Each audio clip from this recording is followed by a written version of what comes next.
Welcome to this week's edition of the Construction CPA's Coffee Cafe. I am the Construction CPA, Lisa Raish. We are dropping the hammer on cash flow problems so you can build things that matter. This week's topic is building a cash reserve for peace of mind.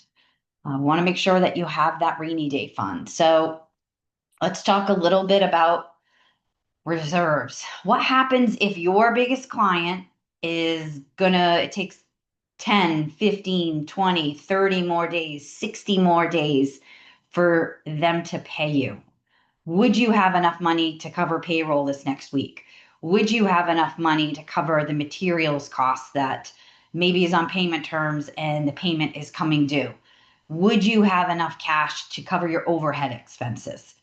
That's what we want to talk about. That's why having a cash reserve is so important. It really is your safety net, because unfortunately in construction, late payment on invoices is incredibly common, and far too often we see having to kind of stretch that dollar a little bit longer. So having that cash reserve to cover you for a period while you're waiting for that next really large invoice to come in becomes so important. So what are we going to do? We're going to talk about a couple of different things today. As a matter of fact, I want you to be able to walk away with 3 or 4 practical tips that you can actually, implement today to help you build up the cash reserve in your business. So let's talk a little bit about building a cash reserve. Why does it matter?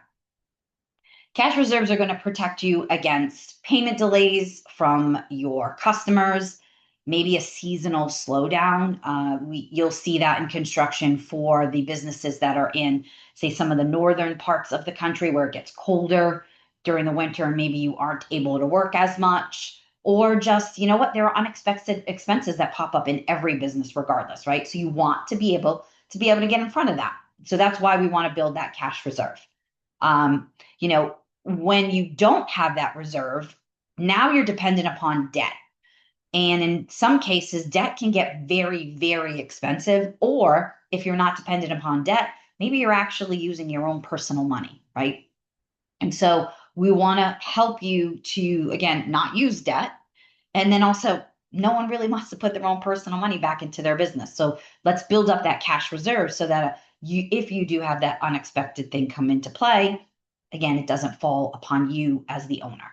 And really, at the end of the day, cash reserves equal stability and peace of mind in your business. That's it.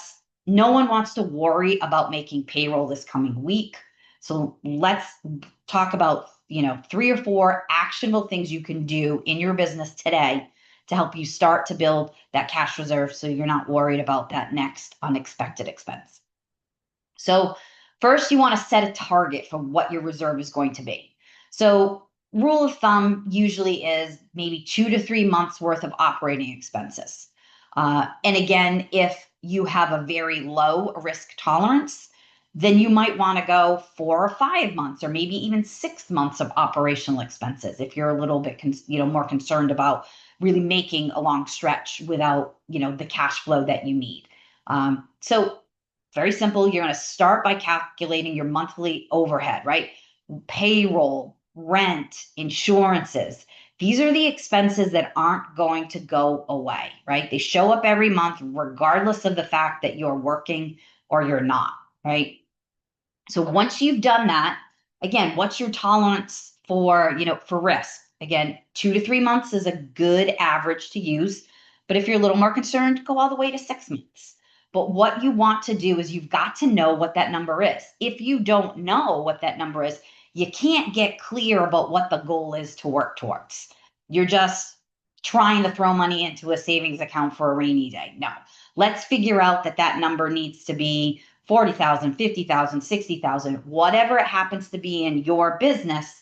It gives you something to work towards.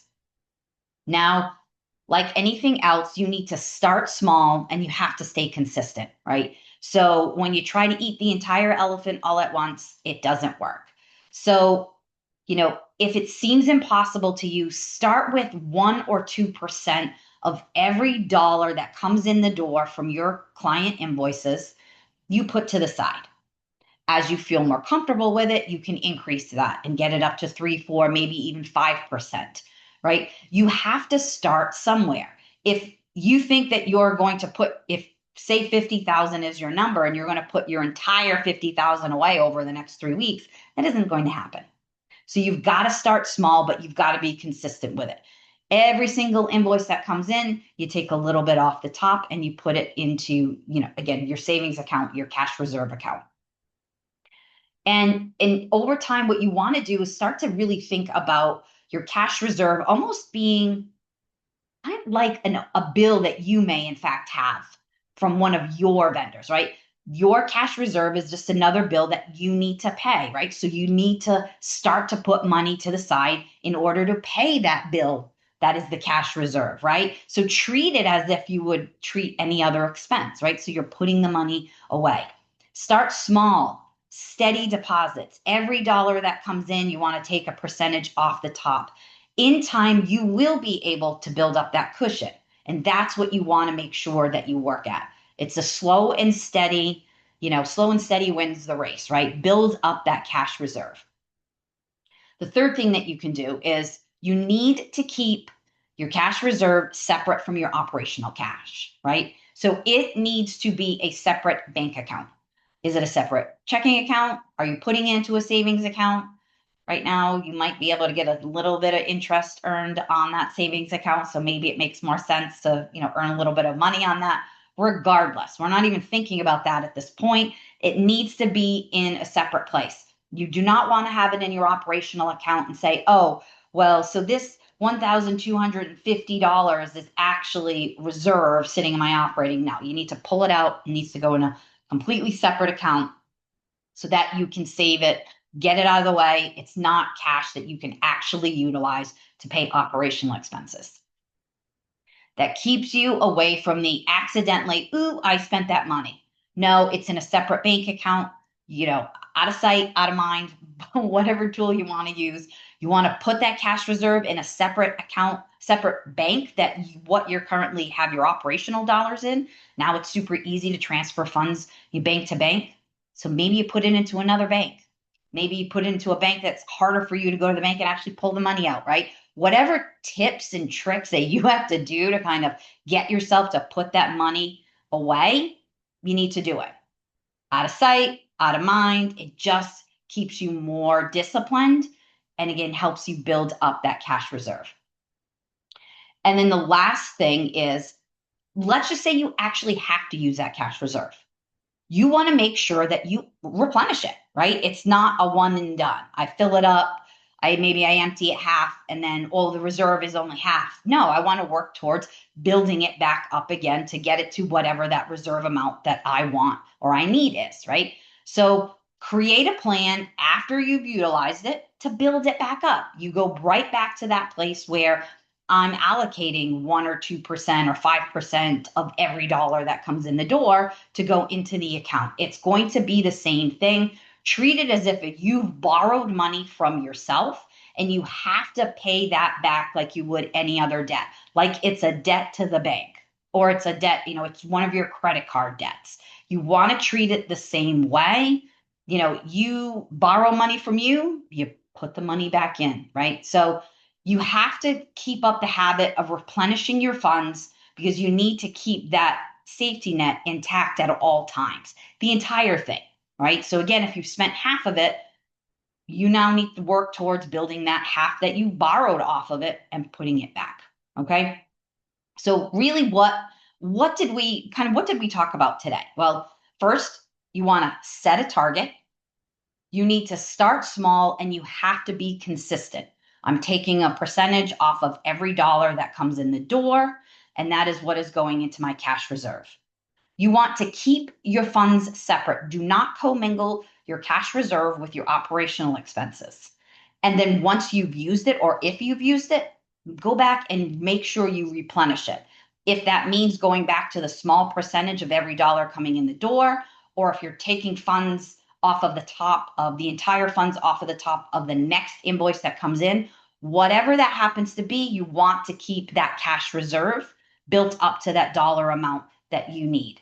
And make sure as your business grows and you're doing more in revenues and it's more in operational expenses on a monthly basis, you're really resetting that target, right? It's not a set it and forget it one time. you're growing, your operational expenses might in fact increase year over year. So your target this year might be 50,000, but next year it might be 60,000. And so you work towards doing that. And so it's a constant cycle. But again, now you've got that cash reserve for that rainy day. You want to make sure that one late invoice getting paid is not the difference between you being able to pay your team on a Friday, and not. That's a really big thing. It's one thing that you don't have to think about. And it's, yeah, again, there's enough stuff to worry about in your business. You don't want to worry about having to make, for example, payroll on a Friday. So you've got to start small, build up that reserve. It's going to give you the peace of mind that you need in your business. Believe me, it is one of those things that down the road, when you need those funds, like, you'll thank yourself for putting those funds to the side. So, if you're out there this morning, I'd love to hear from you. Are there any unexpected expenses that you've kind of come across recently, or maybe caught you off guard? Maybe almost, I don't want to say kind of sink your business a little bit, but you start to really think like, what exactly am I doing? Drop it in the comments. Tell us about those things that made it really caught you off guard and made you want to wish that you had that cash reserve. And honestly, what we talked about this morning, those are all things that you could start doing tomorrow or the next time you get a dollar, another dollar in from another customer, you start to put the funds to the side. So thank you for joining us this week. Next week, we will be wrapping up our 8-week series. So we're going to be talking about financing strategically, right? So using debt, but not using debt desperately, which unfortunately is what we see far too often. So I'm hoping that you come back here next week and you join us for the last week in our cash flow series. As always, please follow us here on Facebook, on Instagram, and YouTube. We are at The Construction CPA on all. I look forward to seeing you here every week, and I'll see you next Friday.